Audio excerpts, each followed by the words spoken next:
Perkenalkan, nama saya Arif Solid Manggia dengan NIM 25040410277.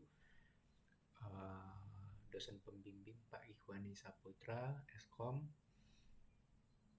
Saya akan memaparkan hasil yang berujian sistem operasi saya. Nah, pertama, apa itu sistem operasi dan fungsi? Sistem operasi atau itu perangkat lunak, sistem yang bertugas mengelola sumber daya perangkat keras atau hardware dan memberikan layanan umum untuk program aplikasi komputer. Jadi tanpa OS itu pengguna tidak bisa menjalankan program pada komputer yang ada. Fungsi utamanya itu pertama itu sebagai manajemen sumber daya yang terdiri atau yang mengatur penggunaan CPU, memori, perangkat penyimpanan. Terus juga ada antarmuka pengguna. GUI itu sebagai jembatan komunikasi antar manusia dan mesin. Dan seterusnya juga ada manajemen file, mengelola pembuatan, penghapusan, dan pengorganisin dari data penyimpanan. Ada juga dalam sistem operasi itu yang namanya manajemen tugas. Itu menjalankan dan memantau aplikasi yang bekerja, baik itu biasanya dalam background atau di luar background. Karakteristik open source dan cloud source itu ada karakteristiknya itu dari pertama kode sumber. Biasanya dari open source itu terbuka untuk umum, bisa dimodifikasi. Kalau tertutup atau closed source itu biasanya hanya pemilik yang bisa akses. Jadi pemilik atau vendor dari perusahaan itu yang hanya bisa mengakses kode sumber perangkat OS tersebut. Secara biaya juga, open source itu umumnya gratis walaupun ada beberapa yang berbayar. Kalau cloud source itu biasanya berbayar, itu lisensi, baik itu per tahun atau lifetime.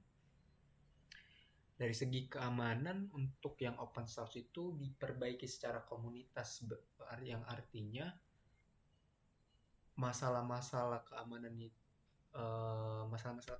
pada OS tersebut bisa diperbaiki atau bisa diolah langsung oleh si user, dan sumbernya itu ada biasanya di internet, baik itu komunitas Ubuntu, komunitas Linux, dan lain sebagainya. Sedangkan closed source itu diperbaiki secara vendor resmi, dan kita sebagai pengguna kita bisa membuat laporan atau membuat keluhan yang akan ditanggapi oleh vendor resminya tersebut. Contoh dari open source itu ada Linux, ada Android kalau dari mobile. Jika untuk yang closed source itu biasanya ada Windows, Mac iOS, dan masih banyak. Terus untuk skema dasar sistem keamanan komputer, secara sederhana, sistem komputer itu terdiri dari hardware, software, dan brainware atau user. Secara teknis ini aliran datanya itu ada siklus input, write raw, processing, write raw dan output, yang artinya ada input, proses, dan output. Nah, untuk perangkat input, proses, output, dan memori itu ada perangkat input itu biasanya itu alat untuk memasukkan data ke komputer. Contoh apa? Contohnya keyboard, mouse, scanner, atau microphone. Untuk perangkat prosesnya sendiri itu adalah otak komputer yang mengelola data. Misalnya apa? CPU, Central Processing Unit, dan juga GPU. Untuk perangkat outputnya, alat untuk menampilkan hasil pengelolaan data. Contoh monitor, printer, speaker, dan lain sebagainya. Untuk perangkat memori sendiri atau penyimpanan yang biasanya kita sebut, itu biasanya sebagai tempat penyimpanan data sementara atau juga permanen. Misalnya apa? Misalnya RAM. RAM itu adalah penyimpanan sementara. Sedangkan untuk penyimpanan permanen itu kita bisa sebut sebagai hard disk atau SSD, itu permanen. Flash disk juga itu termasuk data penyimpanan permanen. Terus soal yang kelima, ada langkah instalasi Windows 10. Secara singkatnya itu, langkah-langkahnya itu pertama, tampilan awal, ada pemilihan bahasa.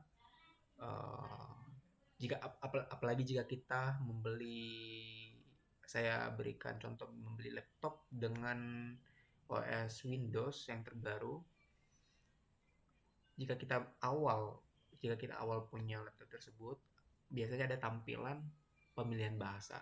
Saat pertama kali melakukan booting dari USB atau melakukan booting yang tersedia dari software tersebut, itu akan dihadapkan menu untuk pemilihan bahasa, format waktu, dan jenis keyboard. Kedua, ada menu aktivasi, pemilih dan pemilihan versi. Di sini kita akan diminta memasukkan produk key. Produk produk key. Jika belum punya, biasanya kita bisa melewati tahap tersebut. Ketiga, pemilihan tipe instalasi. Ini sangat penting untuk memilih custom, misalnya instalasi Windows Only atau Advanced. Jika ingin melakukan instalasi bersih atau mengatur partisi ulang, baik itu partisi local disk C atau local disk biasanya akan melakukan partisi yang benar-benar secara kosong dan benar-benar secara utuh. Dan keempat, ada itu pengaturan partisi hard disk. Dari sini tahap krusial di mana kita menentukan drive mana sistem operasi yang kita akan letakkan. Itu kita bisa menghapus, delete, membuat baru atau new, atau membuat partisi. Di sini juga kita bisa melakukan hal tersebut. Istilahnya kita bisa mengkustomisasi secara bebas sebagai user. Dan kelima, di sini ada proses penginstalan atau copying file. Setelah partisi dipilih, komputer kita akan memulai menyalin file. Pada tahap ini, kita hanya perlu menunggu hingga komputer melakukan restart otomatis. Dan terakhir ada setup akhir atau region, dan user setelah restart akan melakukan tahap out of the box experience atau OOBE untuk mengatur wilayah pengguna dan privacy. Dan di situ kita sudah akan bisa memakai sistem operasi Windows secara mandiri. Baik, terima kasih sekian dari penjelasan saya. Terima kasih.